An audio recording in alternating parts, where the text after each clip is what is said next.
Hey y'all, this is Hank's old avatar. He's letting me handle the new extras channel, so let's get going. You've seen the movies, and if you clicked on this video, you probably had at least a passing interest in what the life was like. The cowboys on the open range, silhouetted against the sunset, living free.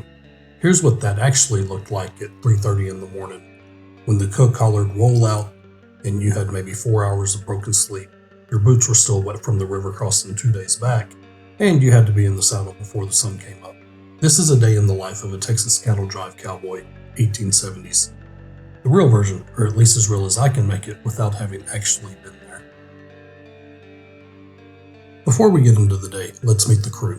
A typical trail herd in the 1870s ran somewhere around 2,000 head of longhorns, and it took about 10 to 15 men to move. At the top was the trail boss. He made the route decisions, handled any trouble, and earned somewhere between $100 and $150 a month for it. Next most important man on the drive, and arguably the most feared, was the cook. The cook ran the chuck wagon, which Stroll's Goodnight had invented just a few years earlier. He earned $50 to $75 a month, significantly more than the cowboys he fed, and he had opinions about everything. You did not cross the cook. The cowboys themselves made $30 to $40 a month. The horse wrangler, usually the youngest man on the drive, sometimes a teenager on his first outfit, made $25 and was responsible for the Remuda, the string of spare horses that kept the whole operation moving. Speaking of which, with few exceptions, you did not own your own horse. The rancher tended to own the horses. You owned your saddle, your bedroll, one change of clothes, and whatever else you could fit in a pair of saddlebags. But you also had to be mindful of how much you stuffed in those saddlebags because the horses still had to carry that weight.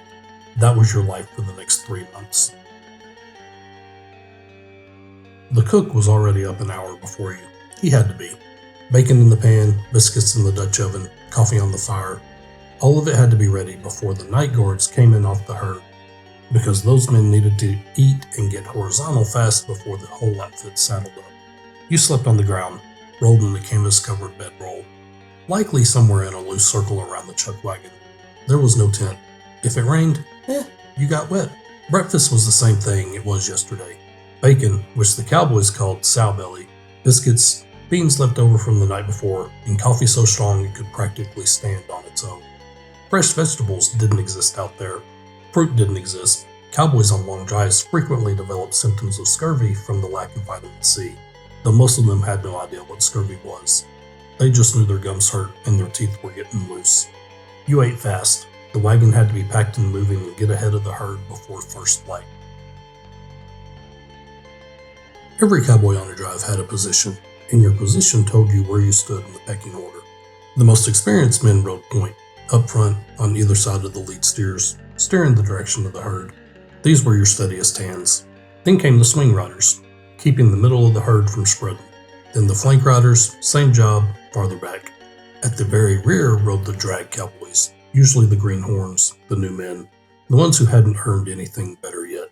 Riding drag was its own particular kind of misery. You ate the dust of 2,000 longhorns all day long. A bandana over your nose and mouth helped some, not enough. And cowboys who rode drag for weeks on end could cough up dark-colored phlegm for days after the drive ended. The dust got into everything, your clothes, your food, and your eyes. The herd moved about 12 to 15 miles a day on a good day. That doesn't sound like much, and that's because it wasn't. Moving 2,000 cattle is not a fast process. You were in the saddle for most of the daylight hours, and the job was less dramatic than you might picture. Mostly staying alert, keeping the cattle from drifting, watching for strays, watching for anything that might spook the herd. You went through multiple horses in a single day. Each cowboy had a personal string of 6 to 10 horses assigned to them from the Remuda, and you rotated through them to keep any one animal from wearing out. You kept the Remuda moving alongside the drive, and when you needed a fresh mount, you roped one out of the string yourself. Your saddle was the most valuable thing you owned, often worth more than 2 months' pay. You would have it resold, repaired, adjusted, but you didn't replace it if you could help it. Some men had saddles that lasted decades. One thing the movies got right, the boots. High heel, pointed toe, designed for keeping your foot in the stirrup. You did not want to dismount unexpectedly at a full gallop. Falling and getting dragged was one of the more common ways a cowboy could get killed. Around midday, the herd would slow for a short graze and water stop if you were near a creek or river. The cook would have pushed ahead to get a fire going and have something ready, sometimes just coffee and whatever was left from breakfast. The break was short, 30 minutes maybe, not enough to rest anything. River crossings happened when they happened. You didn't always get to pick when. A flooded river could hold a drive up for days, with cattle unwilling to enter fast-moving water, and cowboys trying to push them in anyway. Cattle drowned in river crossings. Cowboys drowned in river crossings. It was one of the more dangerous parts of the job, and it happened regularly. When there wasn't a river, there was the opposite problem, the dry stretches. On the Goodnight Loving Trail, there was an 80-mile crossing with virtually no water at all. Cattle that had been walking all day and smelled water at the end of it sometimes stampeded towards the Pecos and drowned themselves trying to get to it. The stampede was the thing every cowboy dreaded most and thought about constantly, especially in the first 2 weeks of a drive when the cattle were still nervous and hadn't settled into the routine. Anything could set it off: a lightning strike, a rattlesnake, a coyote cutting through the herd at night. Rustlers would sometimes deliberately spook a herd and grab whatever they could in the chaos.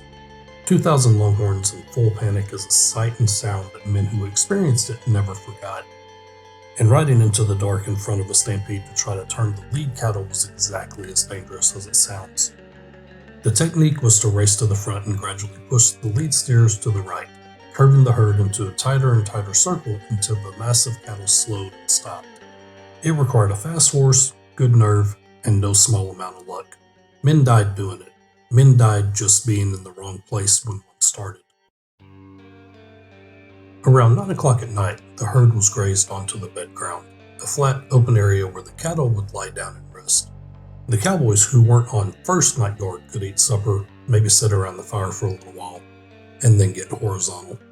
Supper from the chuck wagon was beans, Pecos strawberries they called them, or whistleberries, biscuits, beef if they had butchered a steer recently, maybe a dried apple pie or a pan of spotted pup, which was a rice pudding with raisins cooked in it in a Dutch oven. The cook's mood determined a lot about the quality of your evening. After supper, if there was time, some men played cards, some wrote letters home, if they knew how to write. Some just sat. There wasn't much talking some nights. The work took it all out of you. You weren't done at sundown, not even a little bit. Every cowboy except the trail boss, the cook, and the horse wrangler pulled night guard. 2-hour shifts, riding a slow circle around the bedded herd in the dark, watching and listening. Cowboys sang to the cattle on night guard, not because they felt like singing, because the cattle expected it. A horse walking in silence out of the dark was a threat. A horse coming with a voice attached was just the night guard making his rounds. The cattle knew the sound, and it kept them calm. The songs weren't always pretty. Cowboys sang hymns, folk songs, made-up rhymes, whatever came to mind. The point was the sound, not the tune. If a storm came up during your shift, lightning, thunder, the smell of rain, you sat a little tighter in the saddle, because if the herd went, you went with them. Now here's the part that gets left out of the myth. A primary source account from a cowboy on a drive in the 1860s put it plainly. The worst hardship on the trail wasn't the heat, wasn't the dust, wasn't the river crossings. It was the sleep. There was just never enough of it. The day ended around 9. Night guard shifts ran 2 hours. If you pulled the 2 a.m. shift, you were up at 2, back in by 4, back asleep by 4:15, and the cook was hollering, "Roll out," at 4:30. On a good night with calm weather, you might piece together 5 hours. On a bad night, a stampede, a storm, cattle that wouldn't settle, you might get just 1. And then the wagon rolled out in the morning just the same. Well, there you have it. That's the day. 3:30 wake up, 12 to 15 miles in the saddle, beans and biscuits and cowboy coffee, night guard until the small hours, 5 hours of sleep, if you're lucky, for $30 to $40 a month. And while we're talking numbers, here are a couple that might surprise some people. About 25% of the trail cowboys of the era were black, and another 12 to 15% were Mexican vaqueros. Given how close this was to the end of the Civil War, that dynamic tells us 2 things. First, it was a brutal pocket of meritocracy. To the cattle barons, a man's ability to rope a stray or hold a line during a stampede mattered more than his race.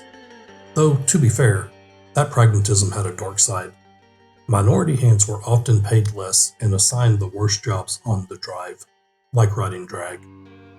Second, if there was racial animosity in the camp, and there almost certainly was, sheer, bone-deep exhaustion acted as a powerful deterrent. When you're running on 4 hours of sleep and buried in trail dust, you simply don't have the energy to fight your own crew. Also, you were going to need the man next to you just to survive. It also helped that almost everyone out there was incredibly young.